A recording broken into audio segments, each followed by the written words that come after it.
Marqué dans Pirkei Avot, un Pirkei Avot connu, Shoshat Varim Haolam Omed, à la Torah, à la Avoda, à la Gemilut Chasadim. C'est un principe que j'avais déjà mentionné, j'avais déjà dit plusieurs fois, mais je vais le répéter parce que c'est important dans le thème du Shiur. Sur trois choses, le monde tient, sur la Torah, sur la Avoda, et le Gemilut Chasadim. C'est quoi la Torah? C'est l'étude de la Torah. La Avoda, c'est quoi? C'est la Tfila. Et Gemilut Chasadim sur le Chesed. Le Chesed.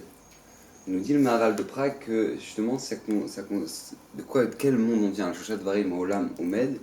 Il explique le Maharal quand on parle du Olam, c'est qu'on parle du monde de la personne, la personnalité d'une personne, le monde dans lequel il évolue, ses amis, sa famille, etc.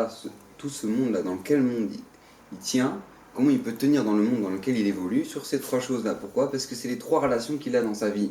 La relation avec lui-même, c'est quoi? C'est l'étude de la Torah. La relation avec Hachem, c'est la Tfila. Et la relation avec l'autre, c'est Gemilut Chasadim.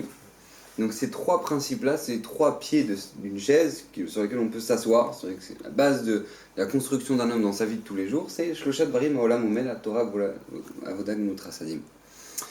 Et il dit le Maharal, il dit qu'Eneged, face à ça, il y a les trois interdits sur lesquels la Torah nous ordonne de se tuer et de ne pas transgresser. Vous savez qu'on a une mitzvah de Vechai Ba'em, c'est marqué dans la Torah, Vechai Ba'em, vous vivrez à travers mes commandements.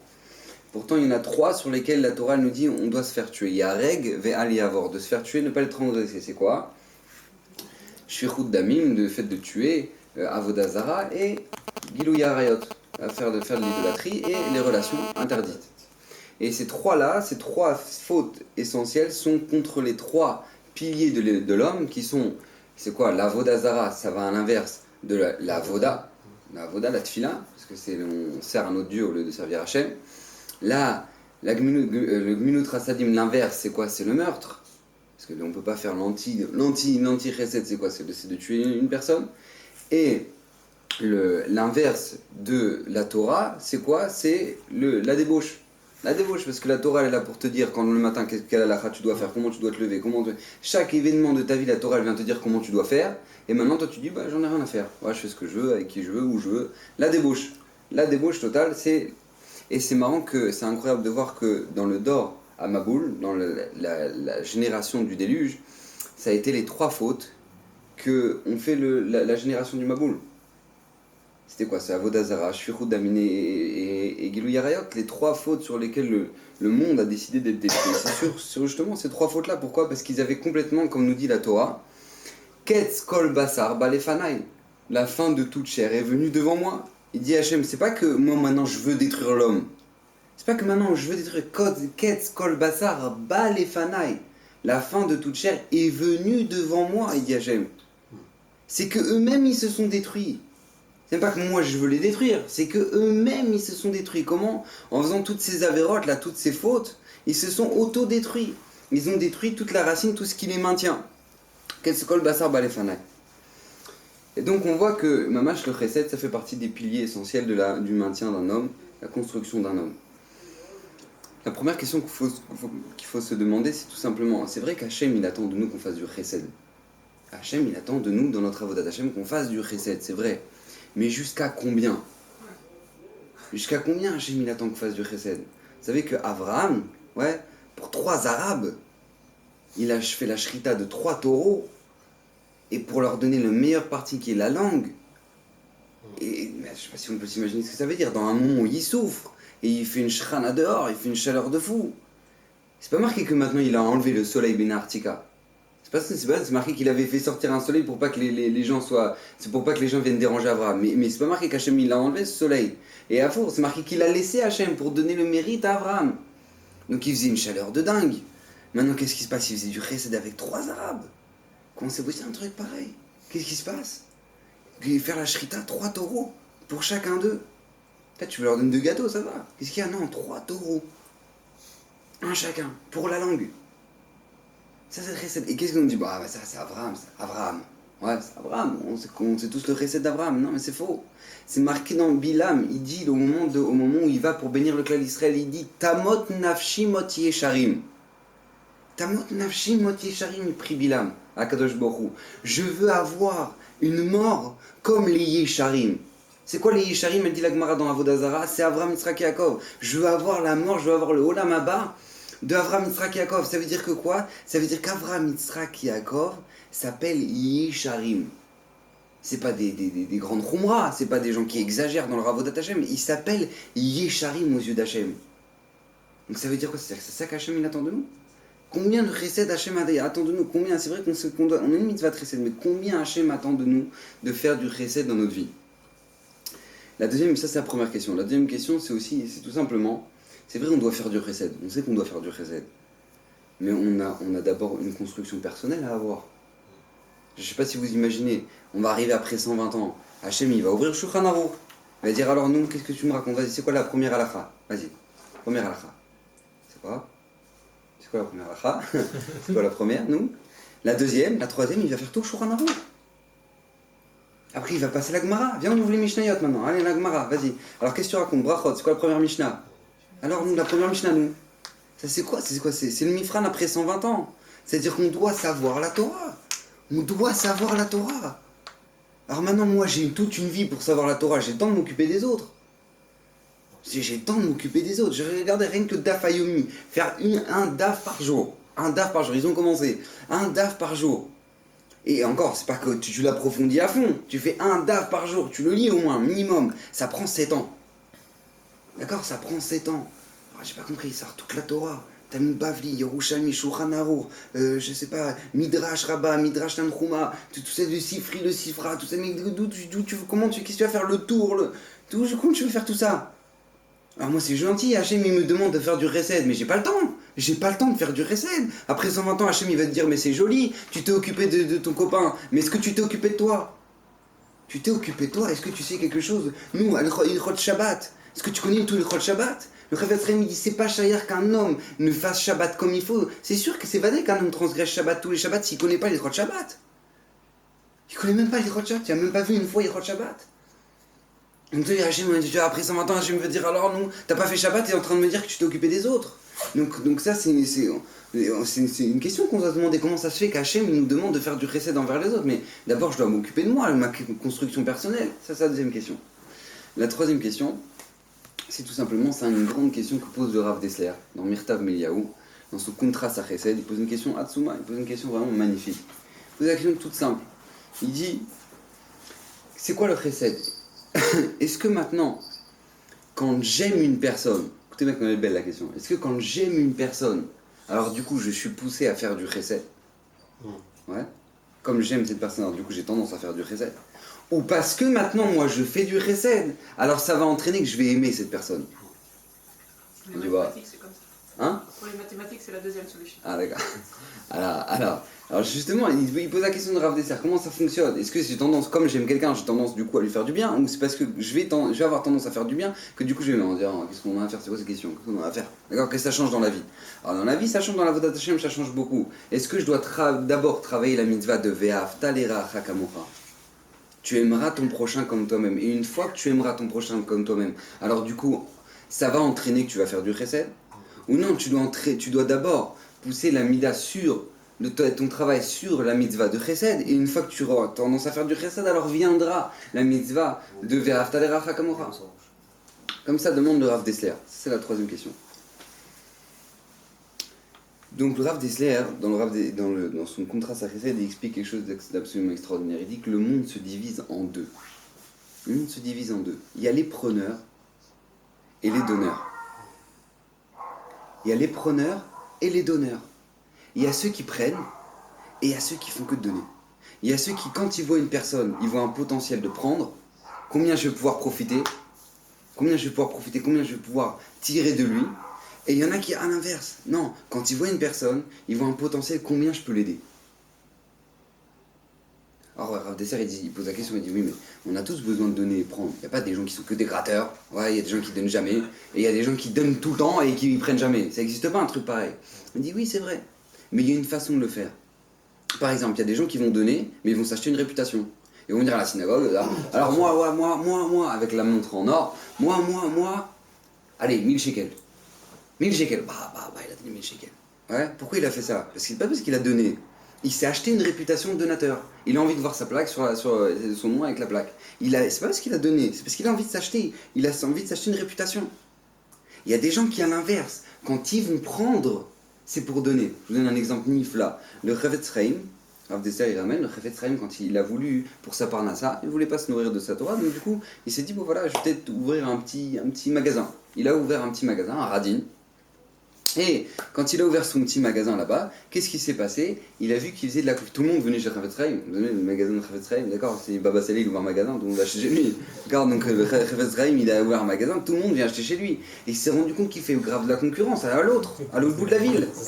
Il n'y a plus personne qui va acheter chez l'autre, donc lui, tout le monde vient acheter chez lui. Donc lui, qu'est-ce qu'il a dit? Il a dit, bah, je vais faire quoi? Je vais ouvrir seulement la moitié de la journée. J'ouvre seulement la moitié de la journée, comme ça lui il a sa parnassa. Il a vu que tout le monde attendait le matin pour acheter. Alors il a dit bah tout simplement je vais ouvrir 1 heure par jour. Moi ça me suffit pour manger, j'ai de quoi manger avec 1 heure si je suis une parnasse, donc c'est tout. Il a vu que les gens ils faisaient la queue pour rentrer dans son magasin. Alors qu'est-ce qu'il a fait? Il a dit c'est tout, je ferme. Je ferme. Il a fermé son magasin. Il a fermé son magasin. C'est-à-dire que lui quand il a besoin de parnasse, il a besoin de prendre sa parnassa, ça va pas sur le compte de donner à l'autre. Ah, ça va sur le compte de l'autre, alors j'arrête. Vous imaginez comment on est loin de ça, dans ce monde de gratteurs et de voleurs. Ouais, c'est-à-dire que le critique qui va commencer à penser, ah moi je prends le magasin de l'autre, ah non, alors je ferme mon magasin. C'est un truc de fou. Pourquoi? Parce que tout dépend, c'est vrai, il y a des preneurs et il y a des donneurs. Mais il y a des donneurs qui font quoi? Qui vont faire donner, mais qui donnent en prenant. Un mari avec sa femme, ou une femme avec son mari.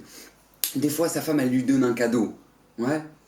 Et il va pas dire, ah moi j'aime pas les cadeaux. Ouais. Non, il va dire c'est bien, ça me fait plaisir ma femme. En prenant, il donne à sa femme. Il a montré à sa femme que ça lui a fait plaisir. Et il y a des gens qui non, au contraire, quand ils vont donner, c'est pour que, voilà, tu sais, j'existe. Ça, je suis là. Parce qu'il a envie d'exister, donc du coup, qu'est-ce qui se passe? Il montre qu'il s'achète une réputation. Comme ça, il explique le Rav Dessler.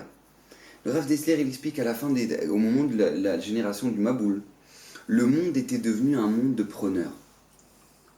La preuve, c'est marqué dans le Targum, Targum Onkelos, c'est marqué comme ça dans le Pasuk, Vayomer Elokim le Noah, Ketz Kol Basar Balefanai, la fin de toute chair est venue devant moi, Kimela Aretz Ramas, car la terre s'est remplie de violence, Mipneem, Veineni Mashritam et Aretz, voici je vais détruire la terre. Écoutez bien comment il traduit, Veimela, Kimela Aretz Ramas, écoutez bien la traduction du Targum, il dit comme ça, Itmaliat Ara'a Khatoufin. Le monde s'est rempli de preneurs, il dit Targum, il dit Onkelos. C'est quoi? Le monde est revenu, tout le monde cherchait son intérêt personnel. Vous savez que le Midrash est raconté, qu'est-ce qu'ils faisaient les gens? On n'est pas chayav, on n'a pas l'obligation, on n'a pas l'interdit de vol à moins de chavé prouta, à moins d'une certaine quantité. Donc qu'est-ce qu'ils faisaient les gens? Ils allaient sur les étalages, ils prenaient une cerise, ils mangeaient par là, ils prenaient un truc chez l'autre, comme ça à chaque fois ils volaient moins qu'une prouta, et comme ça ils avaient mangé. Et l'autre il se retrouvait sans rien parce que tout le monde faisait ça. Mais j'ai pas volé. C'était comme ça que ça réfléchissait. C'est quoi la débauche quand on réfléchit 2 secondes? C'est quoi la débauche? La débauche, c'est mes envies avant tout. C'est ça la débauche. C'est que moi je cherche pas à faire du chesed, je cherche à avoir mes intérêts personnels, mes envies personnelles qui se réalisent. Ça c'est la débauche. Et c'est quoi la Vodazara? Comment ils sont passés par la Vodazara? C'est parce qu'ils savaient très bien qu'il y avait un Dieu. Donc pour se permettre les délires de la débauche, etc., fallait qu'ils croient en autre chose, comme ça ils se donnaient une bonne conscience. C'est bon, j'ai mon Dieu qui me permet de faire ce que je veux. Et la terre, elle était remplie de Hamas, le monde, il s'était auto-détruit. Et il dit, le Rav Dessler, il dit, ces 2 midotes là, de bonté ou de quelqu'un qui donne ou quelqu'un qui prend, c'est les 2 entités les plus totales. Pourquoi? Parce que quelqu'un qui donne, il ressemble à Kadosh Baruch Hu. Donc il ramène le bien dans le monde. Il est domé l'économie, il est domé à celui qui l'a créé. Il donne. Mais à l'inverse, celui qui prend, il ressemble, c'est l'inverse, l'antithèse d'Akadosh Baruch Hu. C'est pour ça qu'Hachem, il a dit, mais il faut que je détruise cette terre, elle ne ressemble plus à rien. Et comment Akadosh Baruch Hu va sauver Noah? Et ça c'est incroyable, quelle est la question de Rav Lopian. Il va le mettre dans un bateau. Ouais. Et il va faire venir tous les animaux. Et qu'est-ce qui se passe? Il va les nourrir 24 heures sur 24. Alors Rav Lopian il pose une question toute simple. Il dit je comprends pas. Tout ça c'est un miracle. Il dit déjà ça sert à quoi de donner une dimension au bateau? À quoi ça sert de donner une dimension au bateau? Ça, Noah c'est pas faire un bateau. Ouais, t'as déjà besoin de, tu sais quoi, 1 mètre en plus c'est pas bon, 1 mètre en moins c'est trop. Mais j'ai pas compris, tu dois rentrer à tous les animaux de la terre. D'accord? Comment ça commence un truc comme... c'est pas possible. Le Ramban il pose la question, il dit mais je n'ai pas compris, tu mets 2 girafes, 2 éléphants avec la nourriture pour un an, on avait vu au zoo. Combien il mange un éléphant? 80 kilos par jour. Je sais pas combien il mange. T'as mis 2 éléphants, 2 girafes, 2 trucs, 2 hippopotames, l'histoire elle est finie dans 200 mètres de bateau. Alors, mais c'est même pas pensable. Ramban il pose la question, il dit mais qu'il les fasse rentrer dans une boîte d'allumettes, c'est le miracle il est le même. Il dit le Ramban, la seule raison pour laquelle il a fait genre un bateau, c'est pour laisser le libre arbitre aux gens. De sa génération. Pour que les gens, quand ils voient 2 éléphants qui montent, ils disent bon, il y a encore de la place pour 2 girafes. Alors ils voient 2 girafes monter. Après ils disent bon, il y a encore de la place. Mais après, pour toujours laisser le libre arbitre. Mais sinon, c'était quelque chose qui dépassait complètement l'entendement humain. Et le Zohar HaKadosh, il dit on voit jamais. Pourquoi il a besoin de demander? Il a besoin de donner une dimension au bateau. Il dit le Maharil Diskin, parce que les dimensions du bateau, elles ressemblaient à celles du Beth Amikdash. De la même manière qu'au Beth Amikdash, 3 fois par an, il y avait tous les hommes du clan Israël qui devaient venir et qui devaient rentrer dans la Hazara du Beth Amikdash, 60 mètres sur 10. Tout le clan Israël qui rentrait et chacun il avait la place. Et de la même manière, c'était un miracle qui dépassait complètement l'entendement humain. Parce que dans un endroit où tu te retrouves avec Hachem, alors il n'y a plus de dimension. De la même manière, noir c'était Auto Davar. La Tevat noir c'était Auto Davar. Il dit le Zohar c'était un Beth Amikdash. C'est pour ça qu'il n'y avait pas des questions de dimension ou pas de dimension et combien il y a de... Et il n'y a pas. C'est tombé. Ne cherche pas à calculer comment ils rentrent les aliments et comment ils ne rentrent pas les aliments. Ça dépasse l'entendement humain. Donc il pose la question à Rabbi Lopéen, je n'ai pas compris. Déjà, tu as deux animaux qui se pointent. D'accord? Tu as l'éléphant mâle, l'éléphant femelle. Genre, ils se pointent, ils sont venus de la savane. D'accord? Après, tu as le lion et la lionne. Après, tu as le tigre et sa femme. Tu as le cheval et la femelle. Tu as tout. Tu as tous les animaux qui font la queue pour rentrer dans le Teva. C'est pas un miracle de fou furieux, ça? J'ai pas compris. Et qu'est-ce qui se passe? C'est marqué dans la Gemara dans Sanhedrin. Vous regardez page 108, la Gemara dans Sanhedrin, là-bas. C'est marqué que Eliezer et d'Abraham, il est parti voir Shem, le fils de Noach. Et il lui a dit, raconte-moi, comment ça se passait dans la Teva? Et qu'est-ce qu'il lui a raconté Shem? Il lui a dit, on ne dormait pas pendant 1 an. On n'a pas donné le sommeil, le repos à nos yeux pendant 1 an. Mon père est craché du sang de fatigue. On devait donner aux animaux qui mangeaient la nuit, on devait leur donner à manger la nuit. Et ce le matin, on devait s'occuper, on devenait fou. Une fois mon père, c'est marqué que le lion, quand il a la fièvre, il ne mange pas pendant quelques jours. C'est entre 6 et 12 jours, a dit la Gemara. Entre 6 et 12 jours. Maintenant, qu'est-ce qui se passe? Le lion, il avait la fièvre. Noir, il ne savait pas maintenant quand est-ce que le lion il va finir à avoir la fièvre. Et il a tardé pour lui ramener à manger. Il lui a donné un coup de patte. Il l'a rendu boiteux jusqu'à la fin de sa vie, Noir. C'est à cause de ça que Noir ne va pas offrir le korban lui-même à la sortie du Teva. Pourquoi? Parce qu'il n'est pas sous la cravate à korban. Il est devenu pas sous, il a un défaut. Et c'est Shem qui va offrir le korban. Je ne sais pas si on peut s'imaginer combien il y avait la Midat Adin. Mais demande à Rabbi Lopéen, je comprends pas. Tu peux pas faire un miracle, Hachem. Avec tous les miracles qu'il y avait dans le Tevat noir, tu peux pas faire un miracle, qu'il y a un malheur qui se pointe, et que maintenant il va donner à manger à tout le monde. Et que Noir, toi, repose-toi, ça y est, t'étais le seul homme droit dans toute la génération. Le monde entier était pourri, et toi, t'étais le seul homme droit. Non, tu peux pas faire un miracle. Un miracle. Que quoi, qu'au moins il mange. C'est parce qu'une fois, la Gemara raconte qu'une fois le caméléon, il savait pas comment nourrir le caméléon Noir. Moi, je vais nourrir le caméléon, parce que ça mange un caméléon. C'est pas lui Noir. Qu'est-ce qui se passe? Un jour, il a coupé une grenade. Et il y a un ver qui est sorti de la grenade. Il a vu que le caméléon l'a mangé. Il a dû faire un élevage de vers. Pourquoi? Pour devenir manger. Mais c'était un truc de fou. Non, c'est pas possible qu'Hachem il fasse ce recède là. Que quoi, il se nourrisse tout seul. Un miracle, je sais pas.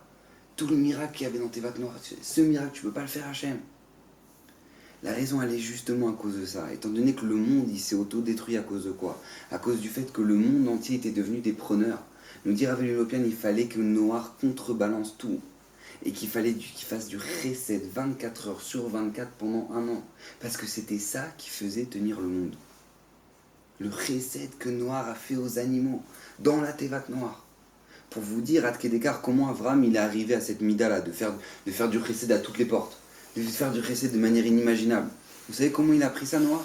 Il a appris ça de Shem, du fils de Noir. C'est marqué dans le Midrash qu'il est parti voir Shem. Dans la paracha de cette semaine. Hein?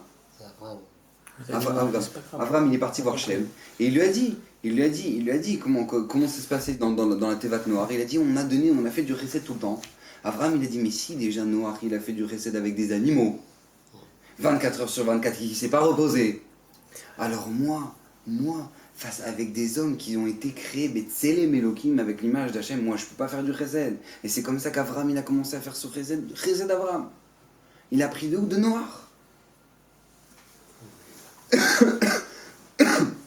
Le Rav d'Esther, il pose la question. Il dit comment ça se fait que Abraham, lui, la génération de Noach et d'Avram, ils étaient aussi pourris. Noach, il lui dit construis un Teva. Noach, il lui dit construis un Teva. Et qu'est-ce qui se passe? Abraham, il lui dit monte en Eretz Israël, Lech Lecha. Parashat Shavua, Lech Lecha. Qu'est-ce qui fait la différence entre les deux? Parce que la Gemara dans Zvachim, elle dit la seule terre qui n'a pas été touchée, la seule terre, merci beaucoup, la seule terre qui n'a pas été touchée par le déluge, c'est Eretz Israël. Alors pourquoi Noach, il n'a pas dit à Noach, bah tu sais quoi, prends tes affaires, il va en Eretz Israël. Il dit va faire un bateau et tout le monde va les aller. Mais va en Eretz Israël, qu'est-ce que comme il a fait Abraham. Abraham, il a fait monter en Eretz Israël. C'est quoi la réponse qu'il ramène Rav Dessler? Il a dit il y a une différence entre un tzaddik et un chassid. C'est quoi la différence entre un tzaddik et un chassid? Un tzaddik, c'est celui qui fait ce qu'on lui demande de faire. Ce qu'il doit faire, il le fait. Ça, c'était noir. Il nous demande ce qu'il devait faire, il le faisait. Abraham, c'est marqué que lui, il devançait Hachem. Il devançait, il cherchait les gens. Il avait mal, il souffrait. C'était le 3e jour de la Brit Mila. Il faisait chaud. Et malgré tout, il cherchait à faire du chesed. Ça, c'était un chassid. Alors toi, Noir, tu n'as pas le srout de pouvoir monter en Eretz Israël parce que tu ne peux pas comprendre c'est quoi la grandeur d'Eretz Israël, qui est une terre sur laquelle Akadosh Baruch Hu a ses yeux du début de l'année jusqu'à la fin de l'année. C'est marqué dans la Gemara. C'est marqué dans la Torah. Donc toi, tu peux pas comprendre c'est quoi la grandeur de cette terre. Seulement Abraham, lui, va comprendre la grandeur de cette terre et c'est lui qui va monter. Mais toi, qu'est-ce que tu dois faire pendant 1 an? Tu dois donner à manger à tous les animaux. De là, on apprend quelque chose de phénoménal. C'est que le chesed fait tenir le monde. Ça fait partie de la base du monde. On voit ça dans Parashat Noir, 2e parashat de la Torah. Akadosh Baruch Hu donne une leçon. Sachez que le chesed, ça fait tenir le monde. De là, on comprend, il y a une question qui se demande. Comment ça se fait qu'à Sdom va Amora, Akadosh Baruch Hu, il a dit je vais détruire Sdom va Amora. Ouais, d'accord? Détruire Sdom va Amora, c'est tout. Et qu'est-ce qui se passe sur la ville de Ninvé, qu'on a lu pendant Yom Kippour, ouais, avec Yona? C'est marqué qu'Akadosh Baruch Hu, il a donné une névoie à Yona d'aller à Ninvé pour les avertir qu'ils sont sur le mauvais chemin et qu'Akadosh Baruch Hu risque de les détruire. J'ai pas compris, il n'y a pas une injustice là dans l'histoire? Sdom et Amora, ils vont s'en prendre plein la tête sans personne ne va les prévenir. Mais qu'est-ce qui se passe? Ninvé, ils ont le srout d'avoir Yona qui vient leur dire qu'il faut faire tchouva. Comment ça se fait qu'il n'y a pas d'injustice, une injustice entre les deux? Ah, il y a un exemple absolument extraordinaire. Vous savez qu'il y a quelqu'un qui a un patron de boîte de banque, ouais. Il cherche un employé pour gérer les comptes. Qu'est-ce qui se passe? Il trouve un mec super, et tout, impeccable, il le met. Et il a été gentil avec la clientèle, quelque chose d'incroyable. Il était super gentil. Mais par contre, tout ce qui était maintien des comptes et tout, c'était une catastrophe. Ouais, il mettait 1000 là, il passait là-bas. Il sait pas ce qu'il faisait avec l'argent. Qu'est-ce qu'il a fait le patron? Il l'a jeté direct. Il a dit, je te prends pour gérer les comptes, mais je sais pas gérer les comptes, mais t'as beau être gentil avec les gens, mais moi j'ai pas besoin de ça. Ouais, j'ai besoin de quelqu'un qui gère les comptes. Tu vas me faire crouler ma banque. Alors il fait un 2e entretien d'embauche et il tombe sur quelqu'un qui par contre qui était vraiment impossible avec les gens, avec la clientèle, c'était une catastrophe, mais par contre il était super au niveau des comptes. Qu'est-ce qu'il va lui dire le patron? Il va l'appeler dans son bureau. Il va lui dire, tu sais, si tu veux qu'on continue ensemble, tu travailles très bien, mais si tu veux qu'on continue ensemble, il faut que tu travailles sur la clientèle. C'est pas possible qu'avec notre clientèle, tu sois comme ça. C'est exactement la même chose avec Sdom, Amora et Ninvé. Ninvé, ils avaient du chesed. Ninvé, ils avaient du chesed, mais ils se comportaient pas bien aux yeux d'Hachem. Donc eux, ils ont le droit d'avoir un avertissement de Yona. Mais Sdom et Amora, c'est quoi, nous dit le Pirkei Avot? C'est quoi Midat Sdom? Sheli, Sheli, Shelcha, Shelcha. Nous dit Pirkei Avot. Sheli, Sheli, Shelcha, Shelcha. Zo Midat Sdom, c'est marqué dans Pirkei Avot.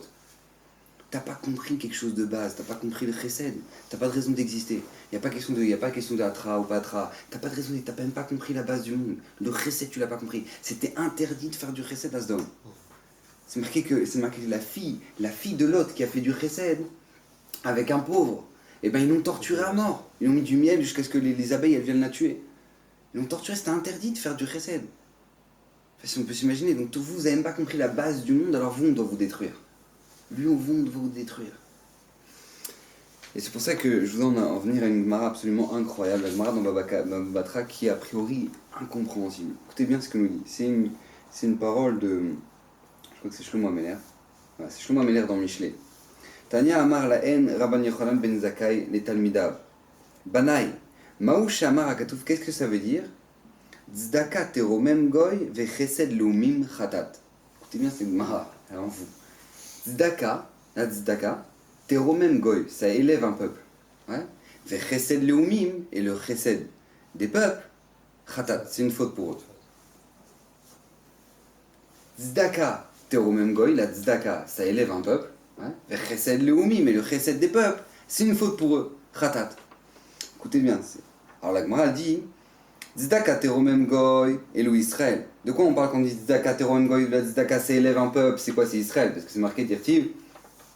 Ou mikamucha Israël goy echad baaretz.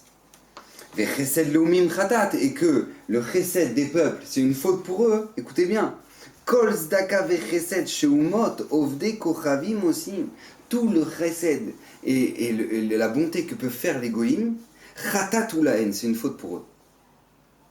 C'est une faute pour eux, Yama. C'est une faute pour eux. Chez Enam Osim, et là, l'idgadelbo, seulement pour se faire grandir. Ça veut dire c'est incroyable. C'est-à-dire tout ce que le chesed, tout la tzedaka que font les juifs, alors c'est très bien, mais ce que font les goïs, c'est assourd. J'ai pas compris, ils font le téléthon, ils font le resto du cœur, ils font tout ça, j'ai pas compris pourquoi c'est une faute pour eux, dit l'Agma. Vient le Maharal de Prague et donne une explication absolument extraordinaire. Il dit, vous savez c'est quoi la différence entre tzedaka? Tzedaka c'est milachon tzedek, ça doit être droit, et chesed c'est milachon chassid, c'est plus. Écoutez bien. Tzedaka teromem goy, la tzedaka du clan Israël, pourquoi ça les élève? Parce qu'ils ont compris que c'est obligatoire de faire de la tzedaka. La tzedaka c'est milachon tzedek, c'est droit, c'est obligé. Quand moi je donne mon argent, tzedaka teromem goy, je suis obligé de donner de la tzedaka. C'est ça qui fait tenir le monde. Chesed leumim khatan, nous dit le Maharal, que quand les goïms y pensent, quand ils donnent la tzedaka, ils sont persuadés que j'ai fait quelque chose de bien. J'aurais pu garder mon argent, la vérité, c'est moi qui l'ai gagné. C'est moi qui l'ai gagné cet argent. Tout cet argent-là, c'est moi qui l'ai gagné. J'ai pas de raison, moi je le garde. Maintenant, eux, quand ils donnent, ils sont persuadés qu'ils font quelque chose de bon. C'est la charité. C'est de la charité. Mais t'as pas compris, ça fait maintien du monde. Et c'est pour ça qu'il dit chesed leumim khatat. Pourquoi? Parce que eux, quand ils font du chesed, ils sont persuadés qu'ils font quelque chose qui dépasse l'entendement. Je suis bon. Mais t'as pas compris, c'est le maintien du monde. C'est pour ça que les Yehudim comprennent ça, le clan d'Israël. Tzedaka leumim, tzedaka teromem goy. La tzedaka, ça élève le clan d'Israël parce qu'ils ont compris que c'est comme ça. Comment on peut... À Kedekar, le Sforno, il dit... Écoutez bien ce qu'il dit, le Sforno. Le Sforno, il dit que tout argent qui est dans tes mains, qui dépasse les besoins dont tu as besoin dans ta vie, sache qu'il est en dépôt chez toi. Il est en dépôt chez toi. Tu peux m'expliquer comment ça se fait que dans un monde où tout est équilibré, tout est équilibré, la molécule, le neutron, le proton, tout est hyper équilibré. Et un déséquilibre, ne serait-ce que dans l'atmosphère, ça crée une catastrophe. Un déséquilibre dans la chaleur et dans le truc, ça crée un tsunami. Un déséquilibre dans la molécule, ça crée une bombe atomique. Dans un monde où tout est hyper équilibré, comment tu peux m'expliquer que lui, il a plein d'argent, et l'autre, il en a pas, et l'autre, il en a plein, et l'autre... Je veux dire, l'argent, c'est ce qui est le plus déséquilibré. L'autre, il est blindé alors qu'il a rien fait de sa vie. Il a juste créé un Lego. Il a dit, oh, ça serait sympa, tiens, on va faire deux trucs comme ça. Ah, un Lego, et le mec, il est devenu milliardaire. Et l'autre, il se tape toute la journée à faire les poubelles du matin jusqu'au soir, et il gagne même pas de quoi manger pour sa famille, femme et ses enfants. Tu veux m'expliquer comment c'est possible qu'il y a autant d'injustice dans l'argent dans un monde qui est censé être aussi équilibré? La Gemara, elle répond. César, il est parti demander à Rabbi Akiva. Il lui a dit, Rabbi Akiva, tu peux m'expliquer si Hachem il aime tant les pauvres, comme il dit dans Tehilim, qu'Hachem il aime les pauvres. Comment c'est possible qu'il soit pauvre, qu'il leur donne de l'argent? C'est quoi la réponse de Rabbi Akiva? La réponse de la Rabbi Akiva, pour sauver les riches du Gehinom. Ça c'est Tzedaka teromem goy. Parce qu'un juif il comprend que c'est comme ça que ça fonctionne. J'ai pas le choix. Si maintenant j'ai plus d'argent, c'est qu'Hachem il me l'a donné en dépôt pour que je le passe à d'autres. Imaginez un truc comme ça. Ça, c'est le chesed tzedaka teromem goy. Et c'est comme ça qu'un juif doit réfléchir. Et c'est comme ça que on a le chiyuv de réfléchir. Parce que c'est ça que la Torah attend de nous. C'est ça que la Torah attend de nous. Alors on a posé la question, on a posé la deuxième question, on a dit mais comment ça se fait? Alors très bien, on en a compris. Mais la deuxième... Excusez-moi. Bon. Amen. On avait dit très bien. Très très bien. Maintenant, super. On a compris. Comment ça se fait alors qu'Akadosh Baruch Hu, il attend de nous qu'on fasse autant de chesed. On avait posé la question, mais peut-être qu'Hachem, il attend de nous qu'on se travaille. C'est tout le travail qu'on a à faire, tout le travail personnel qu'on doit faire. Hachem nous demande en plus de s'occuper des autres. Qui te dit, mais déjà que tu t'es assez occupé de toi? On avait posé la question. Ce chesed, il est fondamental. Akadosh Baruch Hu, il a fait un chesed absolument extraordinaire, comme on vient de le voir. Qu'Akadosh Baruch Hu, il a créé un déséquilibre dans le monde par rapport aux des inégalités chez les gens. Il a créé des inégalités chez les gens. Des gens qui sont pauvres, des gens qui sont plus riches. Qu'est-ce qui se passe? Pourquoi Akadosh Baruch Hu, il a créé ça? Alors maintenant, dans notre génération, on a un peu de mal à comprendre parce que nous, on veut tout rendre égaux. Voilà, l'homme et la femme, ils sont tous égaux. Mais c'est pas seulement bête, mais c'est très dangereux. On va voir pourquoi c'est très dangereux. C'est pas seulement bête comme réflexion, mais c'est dangereux. Akadosh Baruch Hu, il a créé un déséquilibre. Pourquoi? Parce que justement, Akadosh Baruch Hu, il veut que maintenant, ce que tu as en plus, tu en fasses profiter celui qui l'a pas. C'est tout l'intérêt de l'inégalité dans le monde. Donc Akadosh Baruch Hu, il t'a donné, toi, avec un potentiel en plus, pour que tu puisses le faire partager à l'autre. Et c'est pour ça que c'est dangereux, par exemple, dans les couples, où on se dit, mais comment ça se fait qu'il y a autant de problèmes de shalom bayit, autant de divorces, autant de trucs comme ça? Comment c'est possible? Parce que justement, on est dans une génération où l'homme et la femme, ils sont... On dit, mais l'homme et la femme, ils sont pareils. Donc si tu pars du principe que l'homme et la femme, ils sont pareils, tu comprends pas pourquoi maintenant on se comprend pas. Si on est censé être pareil, pourquoi tu me prends la tête? Pourquoi tu me comprends pas? Comment je te parle et toi, quand tu me parles, on se comprend pas? Mais parce que tout simplement, tu pars du principe que est égaux. Mais si tu pars du principe qu'on n'a rien à voir, on n'a rien à voir, toi et moi, c'est deux mondes. Maintenant, Hachem me demande, toi, le plus que tu as, tu me le donnes, et moi, le plus que j'ai, je te le donne. Alors maintenant, t'as compris? T'as compris? C'est ça tout l'intérêt de l'inégalité qu'Hachem il a donné. C'est que moi, le plus que j'ai, je te le donne, et le plus... Mais maintenant, nous, on dit, bah non, tout le monde est égaux. Tout le monde est égaux, donc tout le monde doit être égaux. Donc si maintenant, moi, j'ai un intérêt, et que toi, tu le comprends pas, alors dégage. C'est comme ça que c'est fini. Moi, je comprends pas, j'ai envie que ça se passe comme ça dans ma maison. Et toi, tu veux pas. Eh ben, tu sors. C'est comme ça que ça se passe. Et maintenant, comme tu es pas prêt, alors tu dégages, c'est tout. Je n'ai pas envie de parler avec toi, j'ai pas envie de me fatiguer, je trouverai quelqu'un qui me correspondrait pile. Ouais, parce qu'on sera égaux, mais t'as pas compris. C'est justement l'inégalité qui est source de motivation dans la Avodat Hashem. Et c'est pour ça qu'Hachem, il a fait quelque chose d'absolument incroyable, qui nous a fait détenteurs de force qu'on ne connaît même pas. On est détenteurs de force qu'on ne connaît même pas. Et comment on peut connaître les forces que l'on a? En faisant du chesed avec l'autre. C'est pour ça qu'Hachem, tu pourrais te poser la question, tu pourrais te dire, bah tout simplement, moi maintenant, au final, je dois m'occuper de moi-même. Je dois utiliser moi ma propre potentialité. Pourquoi? Parce que qui me dit que je dois m'occuper de l'autre? Mais non, t'as pas compris. Comment tu sais qui tu es? Comment tu sais la force que tu détiens? Seulement à partir du moment où tu t'occupes de l'autre. Je vous donne un exemple très simple. Il y a beaucoup de gens qui vivent tout seuls, ouais, et se disent, mais c'est incroyable. Tu les vois vivre tout seuls et leur maison elle est retournée. Tu dis, mais comment ils vont faire avec une femme? Ouais. Ou une femme pareille, elle dit, ouais, je fais mes études, je fais mon travail, je fais mon truc, je mange, ce truc, non, je vois pas comment je pourrais avoir des enfants. Ouais. Et maintenant, elle se marie, déjà, ils arrivent à vivre à deux. Bon, c'est incroyable, ils arrivent à vivre à deux. Et après, ils ont un enfant, ils se disent, ah, j'arrive à gérer, c'est incroyable. Avant, j'étais toute seule, j'arrivais pas à gérer, maintenant, je suis à deux. J'arrivais quand même à gérer à trois. Il y en a qui ont 18 enfants. Vous imaginez un truc quand même? 18 enfants. Et on se dit, mais comment ils font? Comment ils font? Parce que le problème, c'est que nous, on ne connaît pas le potentiel qu'on a. On ne connaît pas le potentiel qu'on a. On a peut-être le potentiel de 2, 3, 4. On ne sait pas. Et je dis, ah, j'ai 2 enfants, je peux plus. Attends, je sais pas comment. Qui te dit? Qui te dit? C'est le recette qui va te faire découvrir le potentiel que tu as. Quand t'avais un, t'arrivais, tu te dis, ah, je suis juste. Après, il y a le deuxième qui arrive, je te dis, oh, je suis juste. Troisième qui arrive et t'arrives à gérer. C'est incroyable quand même, j'étais tout seul, j'arrivais pas à gérer. Maintenant, après, j'ai commencé à gérer. Après, j'ai à 2, j'ai géré. Et comment c'est possible? Parce que tu te connais pas. Et c'est ça qu'Hachem il attend. Et c'est pour ça que le chesed, c'est une obligation dans la Avodat Hashem. C'est quelque chose d'obligatoire dans la Avodat Hashem. Parce que celui qui fait pas de chesed, il se connaît même pas. Il se connaît même pas, il sait même pas le potentiel qu'il détient. Il sait même pas le potentiel qu'il détient. À quel écart que les Gdolim, ils cherchaient à faire du chesed. Vous savez que le Rav Shah, quand il y avait quelqu'un qui dormait chez lui, il cirait les chaussures dans la nuit.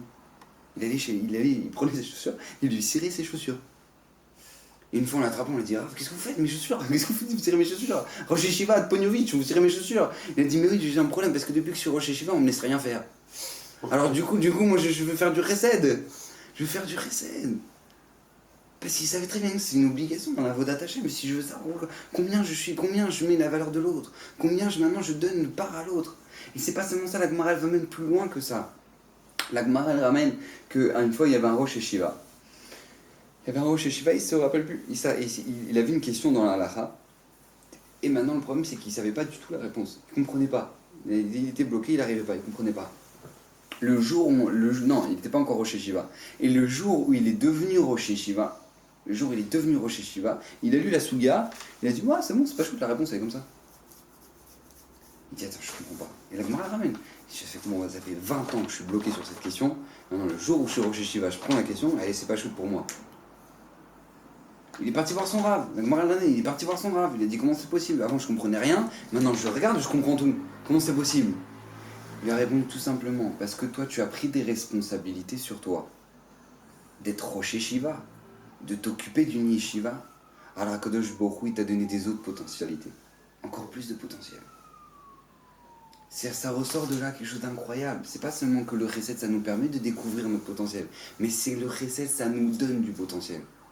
Parce que si Hachem il voit que tu sais t'occuper des autres, alors Hachem il va te donner un potentiel encore plus grand pour pouvoir s'occuper, pas seulement de toi-même, mais encore plus des autres.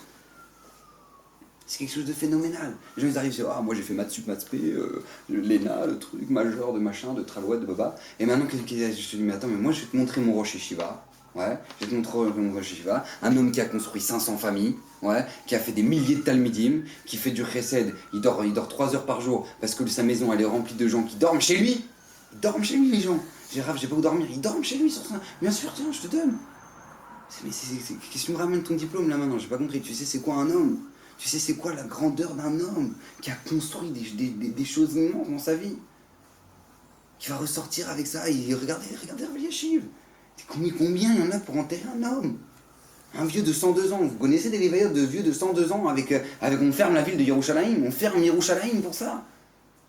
Comment c'est possible? Parce que c'est un homme qui a compris sa responsabilité, compris le potentiel qu'il peut avoir. Et quand il a compris le potentiel, alors il le réalise. Alors on avait posé une troisième question. On avait demandé comme ça. On avait dit, alors si c'est comme ça, on avait dit,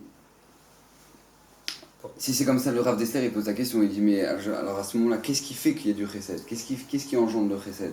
Est-ce que maintenant, c'est moi, en faisant du chesed, alors ça va créer un amour chez l'autre? Ou non, c'est l'amour que j'ai qui va faire que j'ai du chesed? Alors Rav d'Esther il ramène un Mara dans Derech Zouda, elle dit comme ça. Elle répond à la question clairement. Im chafetz ata leidavek be'avat chavecha. Si tu cherches à être accroché à l'amour de ton prochain, avenose venoten betovato. Cherche à lui donner du bien. Comment vient l'amour? En donnant à l'autre. Quand tu donnes à l'autre, alors à ce moment-là, tu crées de l'amour. Ça, c'est quelque chose d'absolument incroyable. C'est que la Gemara, elle ramène dans plusieurs endroits, elle dit un homme, il préfère être kavel chez l'homme, mitisha kavin chez le chavero. Un homme, il préfère, même si jamais il s'est tapé mamache, il a fait un gros travail dans son champ, il a fait une petite récolte, ouais, et bien il préfère cette récolte-là plutôt que 9 que son copain il peut lui donner. Je préfère le travail que moi j'ai fait plutôt que 9 que ce qu'un ami peut me donner. Un homme préfère son cave plutôt que tisha kabin chez le chavero. Son cave plutôt que tisha kabin chez le chavero. Et c'est justement ça. Et c'est justement ça tout le. Et c'est justement c'est justement ça tout le travail d'un homme. C'est quoi le travail d'un homme? C'est justement construire le chesed de l'autre. Quand tu crées un chesed envers l'autre, quand tu crées une bonté envers l'autre et tu t'entraînes à être bon vers l'autre, alors tu crées de l'amour. Moi, il y avait quelque chose qui m'a toujours impressionné. Vous savez, il y a des gens, ils ne peuvent pas se voir des chiens. Ouais, je sais pas, vous pouvez pas vous voir des chiens. Maintenant, tu commences à aimer le chien. Comment tu commences à aimer le chien? Parce que tu commences à chercher son bien. Quand tu commences à chercher son bien, tu commences à t'attacher. C'est vrai, il y a des gens que je comprenais, j'ai jamais compris. Ils prennent leur chien, ils les enterrent au fond du jardin. Ils leur font une petite tombe et tout. Voilà, là, il y a Fox. Ouais, à côté, il y a Charlie. À côté, il y a... Comment c'est possible un truc comme un homme peut arriver à un délire pareil? Tu sais qu'à Herzliya, j'ai entendu, il y a un cimetière pour chiens. Il y a un cimetière pour chiens. Vous imaginez le délire? Avec une levaya. Ils vont lui parler. Mon chien, t'es comme ça. Mais comment un homme peut délirer à ce point? Ça me rend fou ça. Comment un homme, il se rend pas qu'il est en décalage complet là? Mais en fait non, tout simplement, c'est lui seul du Kili de Rav Dessler, parce que cet homme-là, il s'est tellement investi sur son chien, il a tellement fait du chesed avec son chien, il l'a poli, etc. Ouais, et ben il a tellement fait du chesed avec son chien que du coup, qu'est-ce qui s'est passé? Il a créé un amour avec lui. Et c'est vrai. Et c'est comme ça, c'est pour ça que le coup de foudre, c'est la chose la plus débile dans la Torah. Ça n'existe pas le coup de foudre. C'est ridicule. Parce que justement, c'est fondé sur rien. Au contraire, c'est quand quelqu'un, on dit ah ouais, vous les Shidorim, vraiment, c'est quoi ce délire, vous vous rencontrez. Mais justement, c'est comme ça. Comment tu crois que tu crées de l'amour? Tu crées de l'amour parce que, voilà, c'est lui. Quel rapport maintenant, c'est lui, tu connais même pas, tu sais même pas son caractère, tu sais même pas appris, tu sais rien. Maintenant, au moins cherche à qui c'est. Une fois que t'as plus de chances de tomber sur le bon que le soi-disant coup de foudre. C'est quoi ce délire? Et une fois, on est parti voir la rabbinite Kanievski, on lui a dit, il y a une fille qui est venue, elle est partie une question parce qu'elle fait un chidour avec un garçon. Physiquement, elle a un peu de mal. Ouais. Alors, rabbinite Kanievski, elle a dit, tu sais, moi, je vais te dire quelque chose. Mon père, c'est Rav Eliashiv. Mon père, c'est Rav Eliashiv. Et Rav Eliashiv, il est toujours très bien habillé, il est toujours classe. Mon père, j'ai toujours vu propre, bien. Je les habille bien, un truc. Et quand on m'a fait le chidour avec Raphaël Kanievski, alors lui, c'est vraiment, il s'en fout de tout. C'est-à-dire, lui, il est tellement dans sa Torah qu'il est complètement déconnecté de la grandeur de son costume, de son truc. Il s'en fout total. Tu vois, c'est mon chapeau, il a une petite tache et tout, vraiment, il n'en a rien à faire. Donc il dit, elle a dit à la fille, elle dit, tu t'imagines si je m'étais arrêté là-dessus, ce que j'aurais perdu? Tu imagines si je m'étais arrêté là-dessus, ce que j'aurais perdu? Comme ça, elle l'a dit la Rabban Kanievski. Pourquoi? Parce qu'une fois que maintenant tu penses qu'il y a un potentiel, alors maintenant tu crées ce qui s'appelle l'amour. C'est pour ça que vous voyez des gens, des Talmidei Rachamim, à 70 ans, ils s'aiment plus qu'à 20 ans. Les gens, ils attendent, voilà, j'ai ma femme. Voilà, elle est là-bas, elle est assise dans le canapé en train de lire son téléjournal. Et maintenant, l'autre, qu'est-ce qui se passe? Écoutez bien l'histoire, Le Rav Toledano, Zecher Tzadik Livracha, qui est Niftar Stane, c'est Rav Toledano. Il était une fois Herzlien à un mariage. La rabbinite Toledano, elle est venue le voir. Elle lui a dit, papa, est-ce que tu veux que je t'emmène le poisson? Parce que je vois que tu manges rien. Elle lui a dit, tu veux que je t'emmène le poisson? Il est bon, le poisson de la salle. Alors il a dit, non, moi je veux pas que tu me prennes le poisson. Je veux pas, non merci, t'es gentil et tout, je veux pas que tu me prennes le poisson. Elle a 70 ans, je veux pas que tu me prennes le poisson. La Talmidi me dit, pourquoi vous prenez pas, qu'est-ce qui se passe? Il dit, parce que j'ai peur que quand ce poisson-là, il va arriver à la maison, il ait honte à côté des poissons de la rabbinite. Comme ça, vous imaginez ce que ça veut dire une pensée comme ça, tout le temps? C'était comme ça qu'il voyait la vie. C'est comme ça qu'il voyait tout le temps, chaque instant, le kavod. Rentrer dans une maison d'un Talmid Raham, voir le kavod qu'il envers sa femme. Et c'est Kodesh Kodashim. C'est Kodesh Kodashim. Ce qu'elle dit sa femme, elle sait que toute sa Torah, Rabbi Akiva, il est revenu après 24 ans. Il avait 24 000 élèves. Il dit, poussez-vous tous. Rachel là-bas, elle, toute ma Torah et toute votre Torah, c'est de elle. C'est de elle. Quand un homme il réfléchit comme ça constamment, il crée de l'amour. Il crée de l'amour. Quand il crée un chesed constant dans son couple, dans sa vie, dans ses enfants, il crée de l'amour. Il crée de l'amour. Quand tu fais un chesed avec tes enfants, tu donnes à tes enfants, tu crées de l'amour. Et c'est comme ça que ça fonctionne. Et c'est comme ça qu'Hachem veut que ça fonctionne. Donc maintenant, comment on doit faire? C'est marqué dans le Zohar. C'est marqué dans le Zohar HaKadosh que d'ici la fin des temps, il y a eu une génération déjà qui était le Maboul. Et il y aura une autre génération qui sera aussi grave que le Maboul. Ouais, c'est notre génération, les Marbouls. Ouais, qu'est-ce qui se passe? Donc on est dans une génération mamage, de fou. D'accord? Maintenant, qu'est-ce qui se passe? C'est de la génération que le Zohar HaKadosh il parle. Maintenant, il dit le Zohar, de la même manière que quand Noir il a été sauvé de Yimé Maboul, qu'est-ce qu'il a fait? HaKadosh Baruch Hu lui a demandé de rentrer dans une Teva. Une Teva, ça veut dire quoi? Rentre dans un endroit protégé. Pareil, il nous dit le Zohar, Teva, ça veut pas seulement dire un bateau, ça veut dire un mot en hébreu. Il nous dit le Zohar HaKadosh à la fin des temps, notre Teva, ce sera quoi? Ce sera les mots de la Torah. Si on veut être protégé de tout ce délire qui existe dans le monde, que les gens ils sont prêts en Allemagne à te faire des leçons sur la Brit Mila, ouais, de dire qu'on interdit la Brit Mila parce que ça peut créer un déséquilibre chez l'enfant, etc. Alors que eux-mêmes, ils permettent que deux papas adoptent des enfants. D'accord? Donc quand on arrive dans une génération aussi pétée, aussi fatiguée que ça, donc au moment on va se dire, mais où est-ce que je dois me réfugier? Comment être protégé de tout ce délire? Alors là, le Zohar, il te dit, rentre dans le Teva. Vas-y, Teva, rentre dans les mots de ta Torah. Comprends la grandeur de ta Torah et que tout ça, c'est déjà marqué. Et que les réponses à toutes tes questions, elles sont dedans. Va dedans, rentre dans le Teva. Et une fois que tu rentres dans le Teva, tu seras protégé. Tu seras protégé. Et il dire avec l'Européen, comment on peut faire nous maintenant? On n'a pas des animaux, on fait pas. Il y en a qui ont des animaux, mais en général on fait pas. Voilà, les éléphants, on ne donne pas à manger aux éléphants. Comment on peut faire maintenant pour faire ce recette là? Et dire avec l'Européen exactement pareil. Vous prenez un sido, vous faites la tfila. Quand un homme il fait la tfila et qu'il prie seulement pour lui, il prie pour tout le clan d'Israël, il prie pour la refoua des autres, c'est un recette extraordinaire. Et il dit qu'il fasse attention à Tkedekar, il dira avec l'Européen, de ne pas venir en retard à la tfila, ou de ne pas avoir des mauvaises cavanotes pendant la tfila, parce que sinon ça risque d'être comme le lion, qu'on a tardé de lui servir à manger. C'est comme ça qu'on doit sentir notre responsabilité, que le recette c'est pas seulement comme on pourrait croire que tout le monde doit toujours faire des... Mais c'est aussi dans le Koharat Tfila. Le Koharat Tfila qu'on demande à Kadosh Baruch Hu d'envoyer le Shefa dans le clan d'Israël. Il y en a qui sont dehors. J'imagine un truc pareil. Il y en a qui sont dehors. Ce soir, ils vont dormir dehors. Il y en a qui ont 9 enfants et que ce soir, ils ont dit à leurs enfants, vous prenez qu'une tranche de pain. Ça veut dire un truc pareil. Prenez qu'une tranche de pain, comme ça on en aura pour demain. Ça existe. On peut rester insensible à ça. Ah, parce que non, faites un don de 100 shekels. Bon, alors, 80, ça va? Qu'est-ce de quoi tu parles? Il n'a même pas de quoi manger. Il n'a pas de quoi manger. L'autre jour, il y en a un qui est venu à la tfila. Il est venu, il pleurait, il n'avait même pas parlé. Ils ont découvert la maladie chez sa femme. Il n'a même pas d'argent pour aller aux États-Unis pour faire l'opération. Il y a des gens qui sont en difficulté. Comment on va les aider? Si les farotes, on n'a pas l'argent pour le faire, demande-lui son nom et prie pour lui. Demande-lui son nom, je suis désolé, j'ai pas l'argent pour toi. Mais au moins donne-moi ton nom, je sais que je peux t'aider pour la tfila. On voit une ambulance passer devant nous.